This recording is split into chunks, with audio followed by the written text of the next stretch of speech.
안녕하세요. 근거 엄마입니다.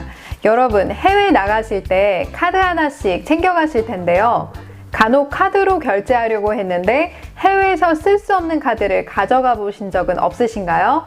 그렇다면 어떤 종류의 카드를 챙겨가야 할까요? 그리고 카드를 사용하실 때 주의하실 점은 없을까요? 궁금하신 분들은 영상을 끝까지 봐주시길 바랍니다.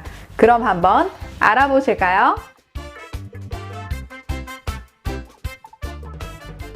여러분들이 카드 발급 신청을 하게 되면 카드 설계사 직원들이 이렇게 물어보죠.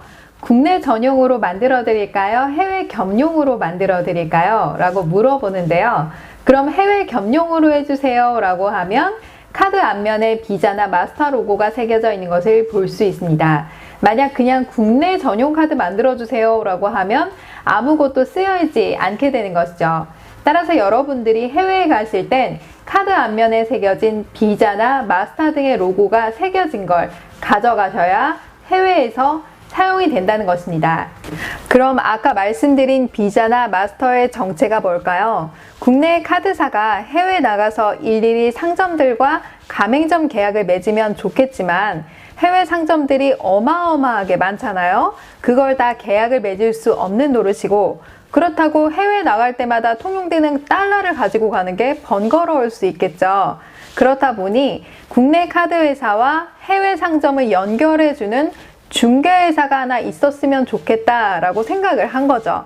그렇게 만들어진 중개회사가 바로 비자나 마스터, 유니온페이, 아멕스 등 덩치가 아주 좋은 해외 브랜드 회사가 나오게 된 것입니다.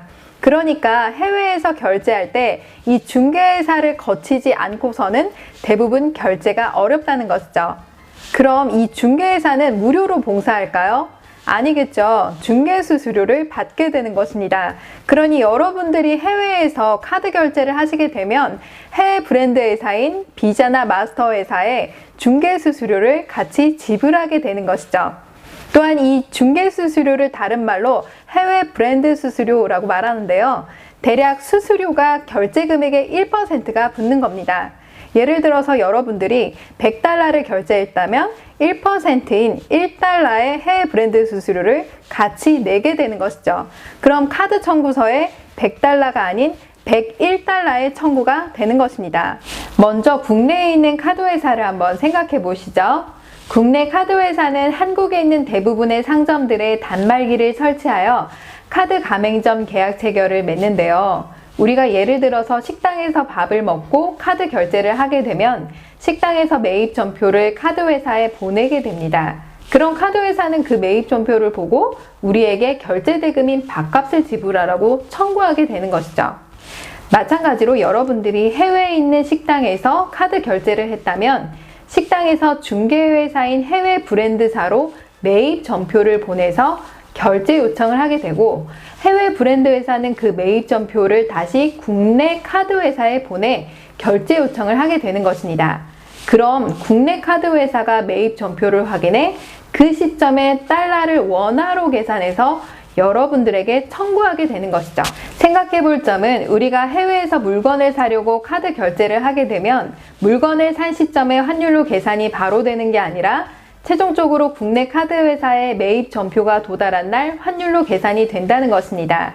그렇게 되면 만약 카드 매입 시점에 환율이 올랐다면 결국 우리가 생각했던 것보다 카드값이 많이 나왔네 라고 느껴지시는 거죠. 따라서 우리가 해외에 나갔다 와서 카드값으로 청구되는 수수료는 이렇게 중개회사에 내야 되는 해외 브랜드 수수료 1%와 국내 카드를 해외에서 이용하게 되니까 해외 이용 수수료도 들어가잖아요.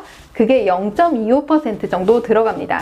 그리고 국내 카드 회사에서 달러를 원화로 환전한 환율 변동 수수료까지 합하여 여러분 카드 결제 대금에 같이 청구하게 되는 것입니다. 그리고 기본적으로 상점에서 결제를 할 때 현지 통화나 달러로 결제를 해달라고 하시면 되는데요.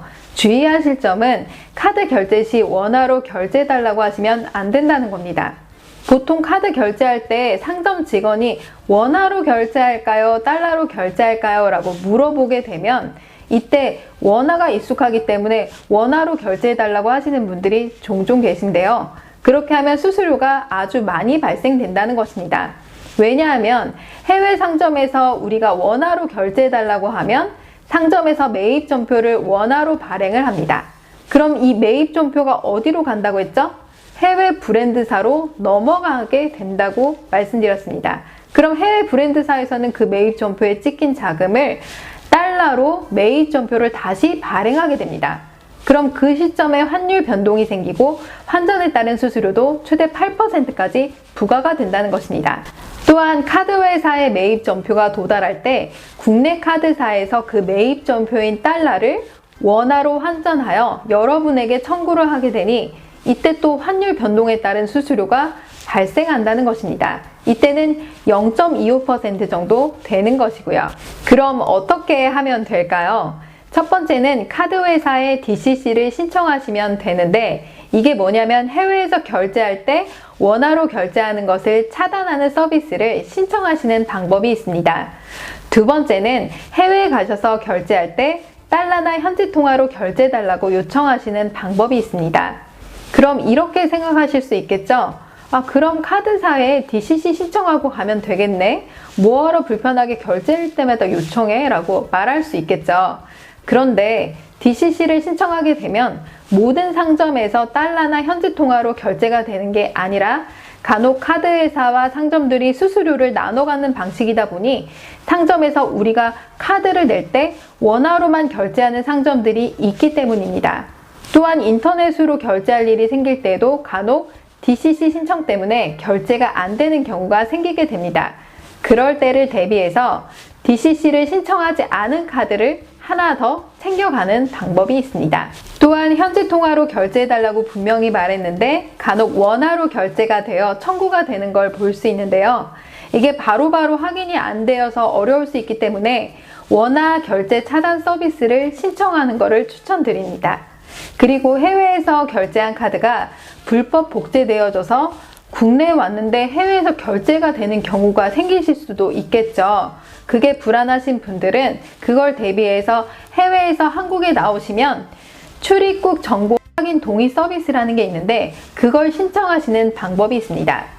아니면 카드 회사에 전화해서 재발급 신청을 하셔서 카드 번호를 아예 다른 번호로 바꾸시는 방법이 있습니다.